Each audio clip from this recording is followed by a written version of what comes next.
Greetings, everyone, and welcome to Anime Night in the Dojo. Today's featured show, Fire Force, Season 3, Part 2. I got Fire Force Season 3, Episode 18. Welcome back to the dojo. I'm Ryu. That's Age. We're back for more Anime Night in the Dojo, and well, last time we had a fight. A little bit of backstory that they probably don't have time for. I'm gonna do my damnedest this week to try to see where we're at, because this is pretty much the midpoint of the season. If they're gonna go 12 or 13 episodes, whatever it is, I'm gonna try to read up till whatever this episode ends at. From, the beginning of this season, not the whole damn thing. I definitely wouldn't have time for that, but I could probably at least, skim through it and see, like, okay, have they skipped stuff, and we'll talk about that at the end of, or at the beginning of next time, assuming I find the time to do that, which I should be able to do it based on everything that's going on. So, yeah, I'll just try to read a little bit every night and just get through it, because it's not that much. You know what I mean? It's 80 chapters, so I'm probably gonna have to read about 40 chapters, but that's not too bad. If I do 10 a day, that's totally doable. But yeah, I don't know. There's really nothing else. We can't speculate on anything. We just have to see what they do. We know what's coming. You know what I mean? So no more speculation. We know the end result, but there's still a lot of guesswork in the meantime. Yeah. So, that being said, let's just push some buttons and get going here. So, people on Patreon will see you on the other side of the edit for the timer reaction, and people on YouTube will see you on the other side for discussion and review. And if you're looking for either or, Patreon and YouTube, links are where they need to be. Check out whatever you want. So, there goes something. Well, alrighty then, there you guys have it.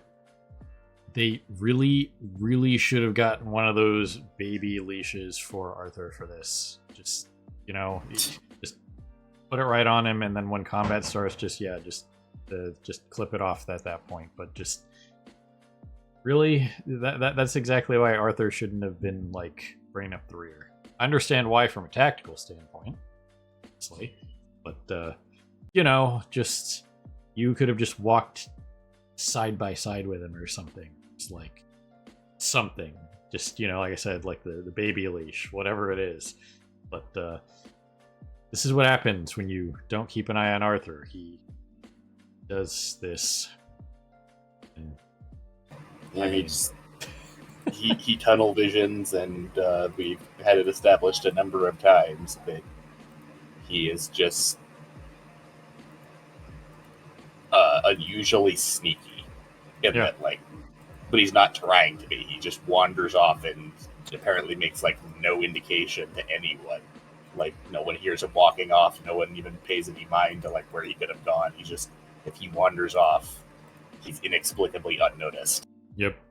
So we'll just have to see. And also when he wanders in randomly too. Yeah, he just wanders in, and odds are he's probably just gonna derp into Dragon here at some point, because Giovanni is definitely more of a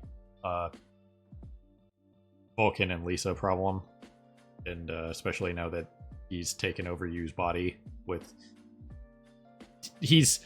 Vulcan called him an engineer, but he's more of a... I don't even want to know what to call him. You could just use scientist as a broad term, because engineer is a very specific kind of science. He's like engineer. There's not even a term for what he does, right? There's not a job that encompasses engineer plus alchemist plus whatever else he's doing, genetically modifying himself. You know what I mean? So he would qualify as an engineer, but yes, he's more than just an engineer. I guess you could call it bioengineer, I guess, but that's something different. So I don't know. He's Giovanni. He's got weird stuff going on. But yeah, this whole sequence was great for what it was. There was a lot of attention to detail with all the insects and all the moving parts and stuff like that. That was cool. We talked about this a little bit off, that we feel like we've missed some of Lisa's character development in the show at this point, because it's kind of when you get over an addiction. You know what I mean? that kind of thing, or a fear, whatever it may be. It takes a while, and there's like a breakthrough moment and stuff like that. And for a while there, just Lisa was off camera, and then all of a sudden she was pretty much cool with the rest of Company 8, and then she was capable of fighting Giovanni. So it feels like we just kind of missed some, just whatever Vulcan was doing therapy wise, you know what I mean? Whatever, maybe not just Vulcan, but all of them that were helping her. We just didn't get any of that. So that's kind of a bummer, because it's not like she's like some crazy tertiary character. She's relatively important. You know what I mean? She's main cast adjacent, so it's not like they couldn't have done that. And maybe it was in the source material, I don't know. But, you know, it seems like something fairly important to leave out. Yeah, it's like the whole thing we got with her was just the whole thing of like, Vulcan gets introduced, she's part of Vulcan's family. She betrays him under Giovanni's orders and goes and joins the White Clad. Then they go and confront them in the underground, and she's fully sided with the White Clad, and they have to defeat her. And then Vulcan takes her in, and she's like, okay, I'm fine with you, but I'm still a White Clad, and I'm going to stay a White Clad. Yep. Even if I'm staying with you and not Giovanni. And then jump cut to like the next time we see her, she's fully aligned with Company 8. Yeah. So I don't know what happened. Maybe it's in the source material. I don't know. I'd hope it is.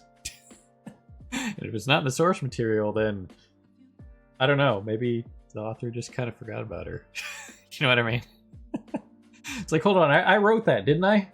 I didn't. Ooh. You know, sometimes when you're writing a complex story, you just kind of like skip to an endpoint and forget to fill in the, you know, middle part. You know what I mean? You kind of like, I've seen like things like that where it's like, I did that, right? No, you skipped steps 6, 7, and 8. You went from, you know, 5 to 10. What happened? Classic Iraqi forgot. Yeah. You know what this is? This is like WWE writing. That's what this is. If that is the case. I'm just going to, you know, give the author the benefit of the doubt and assume that it is in the source material, and I just skipped it at the end for reasons.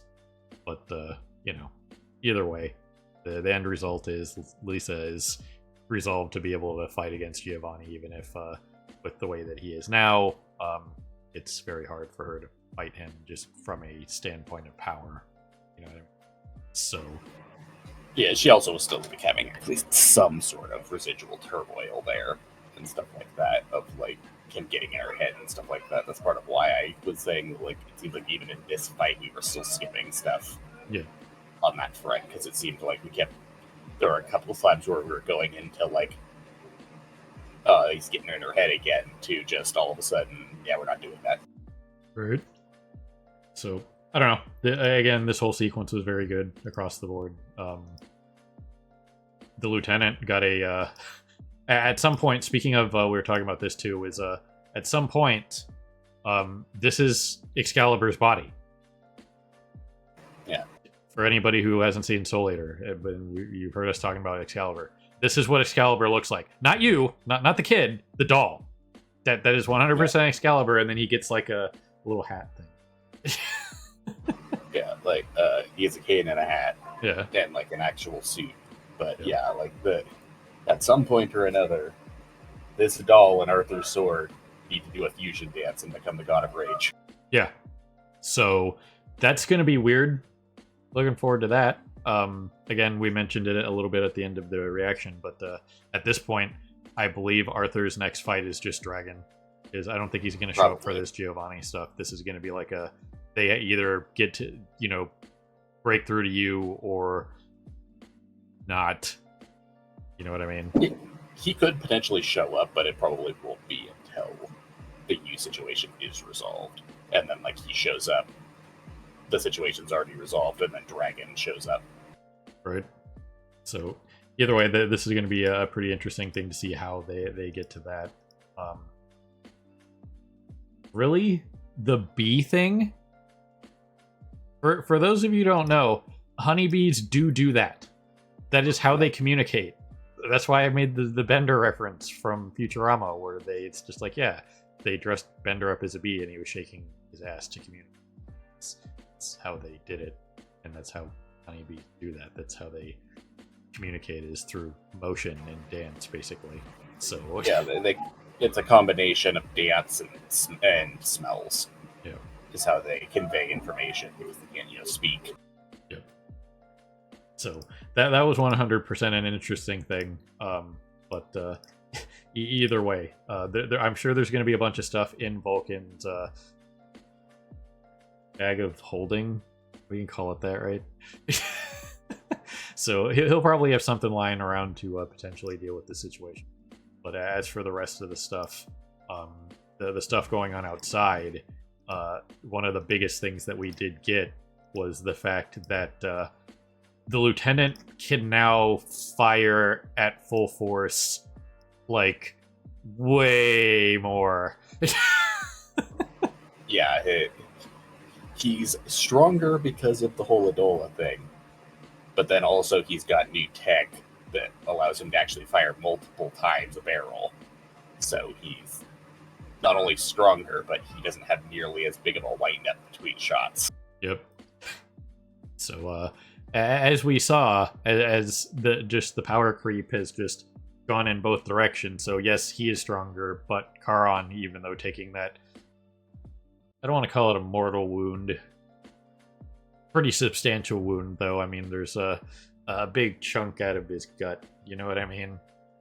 It might have not hit anything vital considering how big of a dude he is. It could just be like, like right here on the side, like right below your rib cage, where it's just a bunch of just like, nothing. Yeah, just like muscle tissue and, there's like nothing like right here. You guys can't see my hand, but where Charon got shot. But, Yeah, he probably just lost a large chunk of muscle that is now making it really hard to, actually use his abdomen. Yeah. And he's now bleeding out. Yeah, which is a problem. Which I guess you could say he might still be bleeding out because he's not allowing the flames from the lieutenant to cauterize that wound. I don't know if he can selectively say, yeah, let the flames only hit this so it cauterizes. But well, yeah, we do know the big thing with the lieutenant is that he's predominantly, the bullet, which is the reason why the wound isn't already cauterized when he shot him. But because it is a bullet wound that he just propelled. These big blasts he's doing are fire, but yeah, once again, Charon has to put everything he has into absorbing it, because he's even doing so, he's having a hard time absorbing him because of just the sheer amount of firepower the lieutenant can put out. Yep. I need the lieutenant to shoot the Crunchyroll player. That's what I need him to do. He needs to do me a solid and shoot the Crunchyroll player. Just like that. I was on the frame, but it's aggravating. This is the face I make every time I have to deal with the Crunchyroll player. It's compounded by Streamlabs telling me every week or every time we record, not every week, multiple times a week. Hey, your mic is unmuted but has no signal. I want the option to turn this off. I'm going to send an angry email here if this doesn't get resolved, which it's probably not. So I might as well send an angry email to Streamlabs and just feel better about it, even though they probably won't. But it's super aggravating to just get pinged with a notification every time you go to record it. It's like, I vehemently know this is not true because I can see it right there in the equalizer, and obviously you guys can hear me talking in the video. So, it's just one of those things. But either way, but yeah, Charon's kind of stuck in a bad situation of he can't let up in absorbing any of the lieutenant's attacks because they're just too strong for him to do so. But he also cannot cauterize the wound himself because he can't produce flames himself, only release absorbed flames. And if he releases the flames, then he can't absorb flames at the time. So the lieutenant just shoots him again. Right. Because once again, he can do one thing at a time. That's it. He can't counter and absorb at the same time. So it's a real issue with his power. But either way, going forward, it'll be interesting to see what we get with Giovanni opening the inner chamber to Amaterasu, if we get more of like the Iris speculation that we talked about before, and where are the rest of the pillars? Where are all the pillars? What are they doing? Obviously, they're in a Mexican standoff in Adola, I guess. You know what I mean? Yeah, they've, according to shows like message he gave to Arrow, they're all going to get sucked into Adola. Presumably, that's where they are. This whole thing with you, kind of. So, Vulcan should have figured something was up. He knows Giovanni. Like, the biggest character trait of Giovanni is, once again, his whole, tapping the bridge quote. He always contingency within contingency within contingency. The moment they initially, disrupted his bug swarm and he showed off where the real, his core bug was, Vulcan should have suspected something was up. He wasn't going to just put his core bug back into his body. Yeah. And we've seen that a lot in just any kind of being that, relies on a core, like Cell or Majin Buu, or, there was that character in One Punch Man in the season with the aliens, that kind of thing. Once you take out the core, then it is over. But, it was... there was obviously something going on. He's always going to have a backup plan to its 15th backup. Yeah, he's all about contingency plans, so you should never take anything he does at face value. So when you see the core bug and that's what you need to take out, you shouldn't take it at face value that he put it back into the main body. Yep. Nope. Especially when he makes some sort of obvious play, trying to infernalize you. Yep. But I don't know. Again, I will do my best to read up to this point, which is a pretty easy point to read up to. Just I got to be really careful about turning a page in case this happens, because this is probably gonna not. This isn't gonna be the end of a chapter. You know what I mean? Maybe it is he's gonna insert the key and maybe the chapter ends. I could see that, but something else tells me that maybe not. So I'll just have to see. Yeah, manga does cliffhangers too. One thing I will say with the reading stuff, I still suspect part of the skipping might have been actually at the very beginning of this. So I would say instead of starting when Shinra wakes up, start during the whole him going into the past. Yeah. So that's gonna be around whatever. I don't know. I just have to go. I just have to see what the last chapter is, and then go 80 or 90. I'll go 90 chapters back from whatever the last chapter is. That'd be the easiest way to start it, right? Just go back 90 chapters and start looking for Shinra in the past. Yep. So that's what I'm going to be doing this week when I have time. So, and I should have time, barring an explosion or World War III potentially. I don't know. So. Anyway, will World War III be a war? Yeah, will that be a war? Who knows? It is what it is. It's just a terrible situation across the board.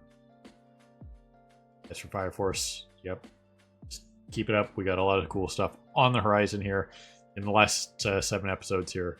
So we'll just have to see. And once again, like I said, we'll talk about the what was skipped, and I'll talk with Age about it before we get to the recording next time. Go over stuff with him. But it'll be interesting to see what we missed, because I can't imagine we didn't miss at least something. And then again, we'll do it at the end of the season. But by then, I'll have a bookmark where I can start and do anything with it. Just read wherever we're at. And I'll give you guys an update as to how many chapters we covered from episode 1 or episode 13 through 18, that kind of thing. So it'll be interesting to see. It's okay, so did we get through 40 chapters, or did we only get through 20? And the last half is going to need to be 60. You know what I mean? So that'll be pretty interesting to see how close to half of 80 chapters it gets, or however many. Yeah, 88 chapters. So, oh boy, we got some stuff going on. So, you got anything else for this one, Age? Like I said, I think we're definitely building up towards the dragon fight. Whether we sidestep into, like, side note also into some of the Adola stuff first, we'll see. Kind of feels like we might do that, but I'm pretty sure that it's going to be a thing of we're going to resolve this whole U thing, then Arthur's going to show up, and then Dragon is going to show up and try to get them to prevent them from leaving the core, kind of thing. Right. So, a lot of cool stuff to be had, I'm sure, still, but not really a huge amount more speculation we can really make outside of who happens and what happens when. I'm excited to see how Death makes his entry. That should be fun. And Excalibur too, obviously, even though ooh, does he grind my gears. That was like the worst episode of Soul Eater I could have possibly seen for my first experience with Soul Eater, like whenever that was, like 15 years ago at this point. And I was just like, oh yeah, I'll give Soul Eater a shot. Why not? I'll watch this. And it was the freaking Excalibur episode. And I was just like, yeah, I'm not doing this. Until like 10 years later when I did watch it from the start to the end. Yeah, no, once again, Excalibur is still probably one of the most interesting takes on a god of rage out there. He's the god of rage baiting. Yeah. His entire thing is just, he trolls you to the point of being mad. Yep. I swear, man, that not that I've ever been on an acid trip or anything, but that has to be what it feels like. Because like I remember when I went to bed that night, I was just like, nothing's real anymore. You're not real, man. So, anyway, ladies and gentlemen, people of YouTube, beyond however you're watching, as always, we appreciate you stopping by and hanging with us here in the dojo from our anime Fire Force Season 3, Episode 18. So, have a good morning, evening, afternoon, whatever it is for you. Have a good one. We'll see you next time. Hey everyone, Victoria here. If you enjoyed the video, please consider pushing those like and subscribe buttons. Your support is greatly appreciated. Thanks again for your time, and we hope to see you again in the future.